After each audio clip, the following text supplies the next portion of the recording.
They definitely want to run the ball, and they're physical up front. We know that. A lot of it is our front seven.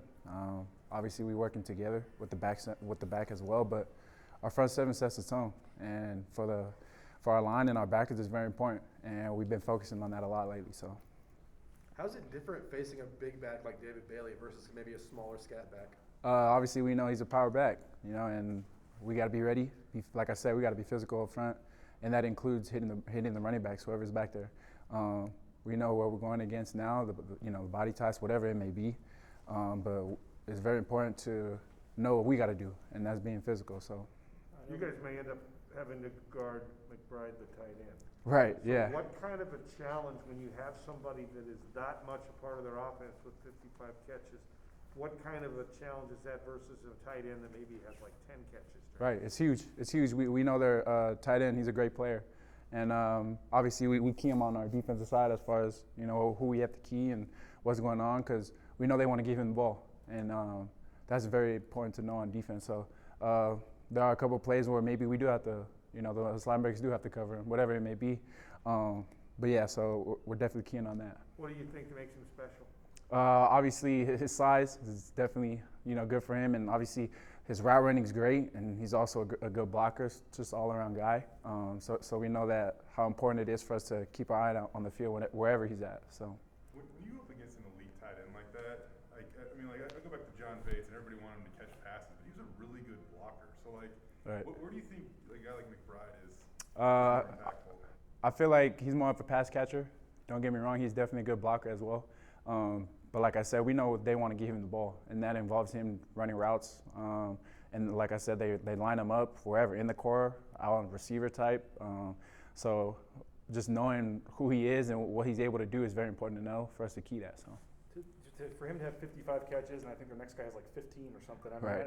And even at the tight end position, can you remember a game where it's so one-sided like that, where it's obvious who's going to get the ball? I can't remember. Like I said, it's huge to know what we're going against, and the difference, like you said, the difference in the catches between him and the next one up is huge. And it's huge for defenses to know that, for us to know that. Like I said, he's a great player, and we got to key him every play. So it's that important. You were talking about the running game earlier. How the numbers are what they are. I mean, how do you think you guys have been at stopping the run this year? I feel like we've been okay.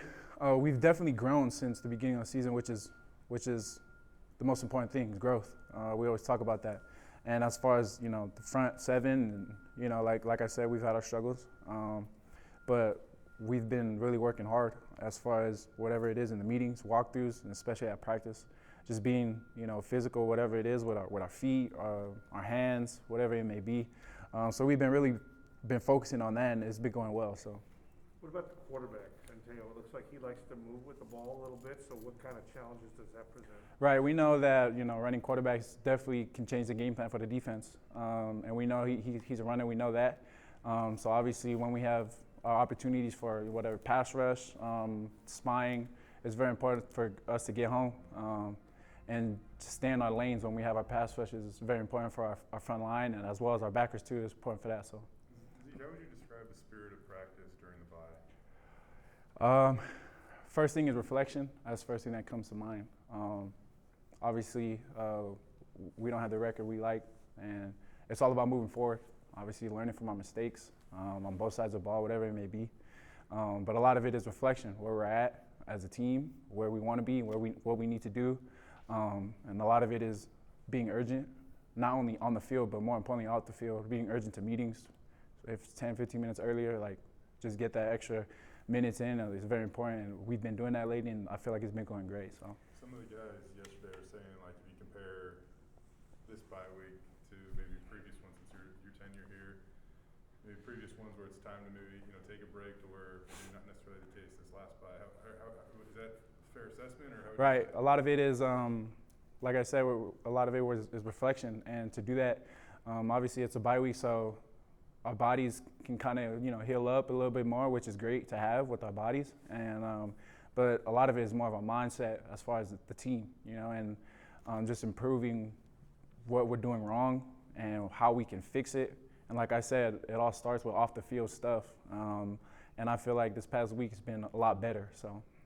Zeke, the young guys, they don't know. I mean, you come to Boise State because you get to win, and you win like every single week. Right. These young guys are like, what the heck's going on? I'm at Boise State and we're not Yeah. winning. Yeah. If you had to talk to some of them, can you share some of the story there about the older guys Yeah. saying, hey, guys, relax, let's do this? Right. A lot of it is we know that it's not the standard, and it's important for the young guys to know that, and it's important for us older guys to let them know that. And what we're doing is obviously it's just the little things. We always talk about the little things, and obviously we haven't been doing them well, and it's showing it up on the field, and it's important for us older guys to show the younger guys how it is. And like I said, it doesn't even start on the field; it starts off the field. As far as being early to meetings, as far as having extra meeting time if you need it, communicating to whoever you need, like any coach, any other players. Like I said, it's a lot more important when it's a player-to-player connection as opposed to a coach and player. So, What do you hope? What's Zeke's dream for how this season could finish? Do you have that? a lot of it is just being better, growing, because obviously we got a lot to do in that as far as the team.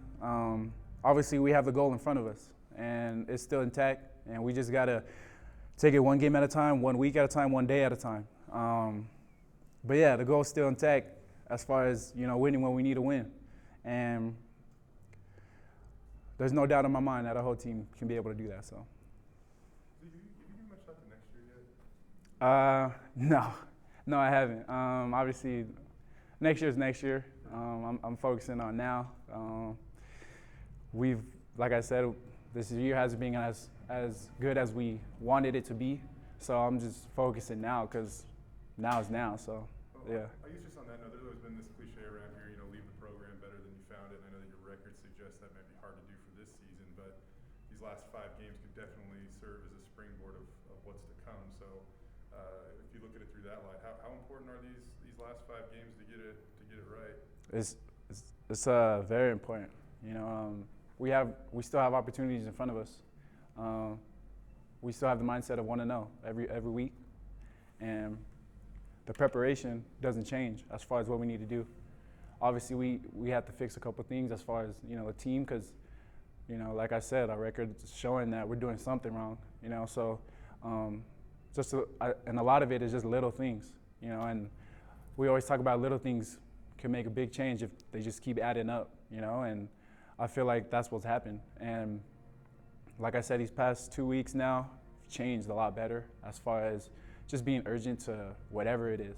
And I feel like it'll definitely show on the field. So.